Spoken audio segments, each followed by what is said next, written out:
ناظرین کرام، اور سبحان اللہ، اس میں پھر علماء نے جو کردار ادا کیا وہ کسی سے ڈھکا چھپا نہیں۔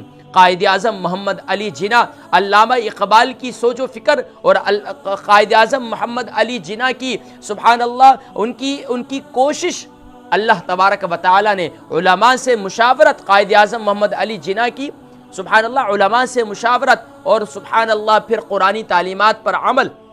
قائد اعظم محمد علی جناح سے کسی نے پوچھا تھا، آپ نے ملک تو حاصل کر لیا، اب ملک حاصل کرنے کے بعد یہاں نظام کیسے قائم کریں گے؟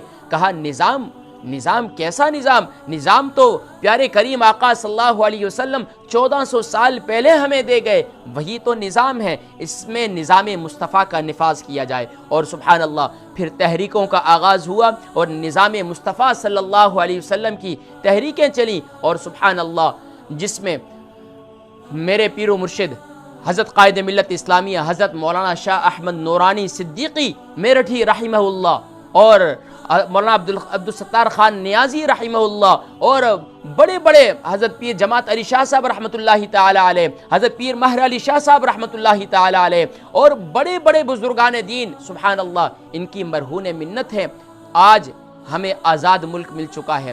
لیکن ہم یہ سمجھتے ہیں، میرے نوجوان دوست اور جو ہمارے پاکستان سے محبت رکھنے والے ہیں، ہمارے بزرگ اور ہمارے گھر کے سربراہان، یقین جانیے آج پاکستان کے آج کہیں بھی بم دھماکہ ہوتا ہے، کہیں پر ظلم و ستم ہوتا ہے، تو یقین جانیے ہمارا دل اسی طریقے سے دھڑکتا ہے جس طریقے سے اہل پاکستان کے لیے دھڑکتا ہے۔ لیکن اس وطن سے محبت اس لیے کرتے ہیں کہ اس وطن کو، یہ ریاست مدینہ کے بعد اگر پوری دنیا کے اندر کس خطہ ارض میں اگر کوئی ملک اس نام پہ حاصل کیا گیا کہ یہاں پر لا الہ الا اللہ محمد رسول اللہ کی تعلیمات ہوں گی، یہاں پر محمد رسول اللہ صلی اللہ علیہ وسلم کو رہنما اور قائد تسلیم کیا جائے گا، اور یہاں پر آقا کریم صلی اللہ علیہ وسلم کی تعلیمات پر عمل ہوگا، تو ناظرین کرام وہ پاکستان کی سرزمین ہے۔ اور پاکستان کی سرزمین یہ صرف اور صرف اس کو مدینہ ثانی بھی کہا جاتا ہے،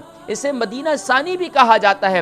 مدینہ طیبہ ہے، مدینہ ثانی اسے اس لیے کہا جاتا ہے کہ مدینہ کے معنی ہے سٹی اور طیبہ کے معنی ہے پاک، وہ پاک شہر ہے۔ پاکستان بھی پاک لوگوں کا شہر ہے، اس لیے کہ پاکستان کے اندر پاک کا مطلب پاک، سستان کا مطلب سٹی، تو سبحان اللہ یہ مدینہ ثانی ہے۔ اور یقین جانیے اس مدینہ ثانی کے لیے میں نے عرب کے شیوخ کو بھی دیکھا، میں نے عجم کے شیوخ کو بھی دیکھا، میں نے پوری دنیا کے اندر حتیٰ کہ کسی بھی ملک سے تعلق رکھنے والا ہے، چاہے وہ بنگلہ دیش سے تعلق رکھنے والا ہے، چاہے وہ سری لنکا سے تعلق رکھنے والا ہے، چاہے وہ یورپ میں رہنے والا ہے، چاہے وہ عرب کنٹری میں رہنے والا ہے، واللہ اس کی پاکستان سے محبت اسی طریقے سے ہے۔ اور پاکستان سے محبت کیوں نہ ہو، کیونکہ پاکستان کا مطلب کیا؟ لا الہ الا اللہ۔ پاکستان کا مطلب کیا؟ لا الہ الا اللہ۔ اور کون ہمارا رہنما؟ محمد الرسول اللہ صلی اللہ علیہ وسلم۔